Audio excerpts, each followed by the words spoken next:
have been many young women murdered by the same people he allows to come across our border. We have a border that's the most dangerous place anywhere in the world, considered the most dangerous place anywhere in the world.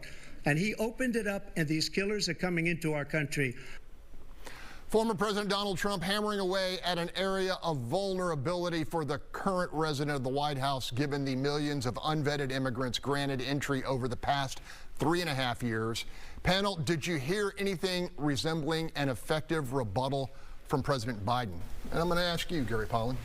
Short answer, no. There isn't, and he has nothing to say. Look, all these murders that have happened over the last couple of months are from illegals, basically criminals released from Venezuela, tied to Venezuelan nasty criminal gangs, and they come in and they're not vetted, and they're given a court date in 3 years, or they're given a leg monitor that is turned off, and they're gone. Nobody knows where they are. So this administration has responsibility for this. There were executive orders. He would have left in place what Trump had left when he left office. We wouldn't have had that problem. So when Trump talks about a massive deportation, yeah, every one of these criminals who've got into the country illegally need to be deported. Okay, is Joe Biden being unfairly criticized, Chris Tritico? Well, so the president said when he took office, that first I think he made a mistake in the way he immediately canceled President Trump's orders. He should have left it in place while they negotiated the bill that they negotiated, and I think by canceling that because it was Donald Trump's, I think that was a mistake. But he did what he did. They negotiated a bill as he said he would with the Republicans, and Donald Trump is the one who said to the Republicans, "Don't pass this bill."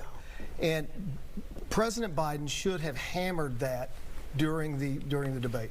And he didn't have the ability to do it, and that was a mistake. He just didn't remember. Yeah. Okay. Yeah. Hold on. Holly, you want to react to that? No. Well, I mean, the bill that we're talking about was highly problematic. It was a faux bill. It would not have tamped down on the border, and there are actions that Biden could take right now. He does not need Congress to act. He undid those orders that President Trump had in place, and this is a big problem where we have this whiplash every time we change occupants of the White House with these orders. Congress does need to act on this. Yeah.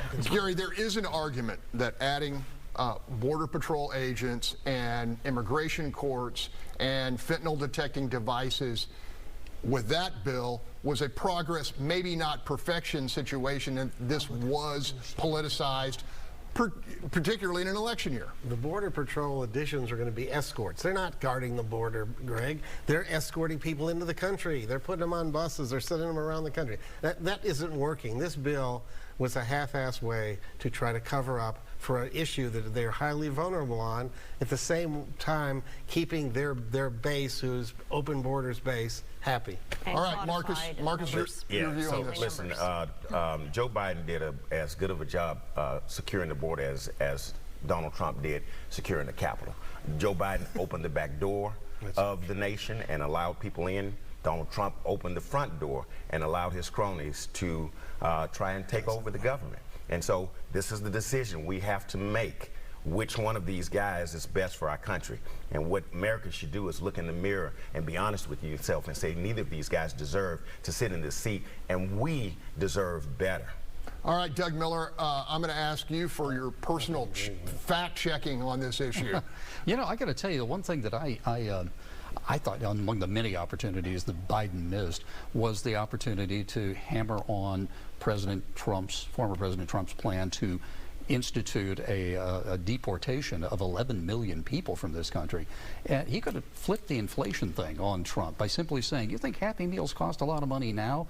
What's going to happen if you remove 11 million people from a workforce at a time when people like Marcus can't get enough people to work in their restaurants?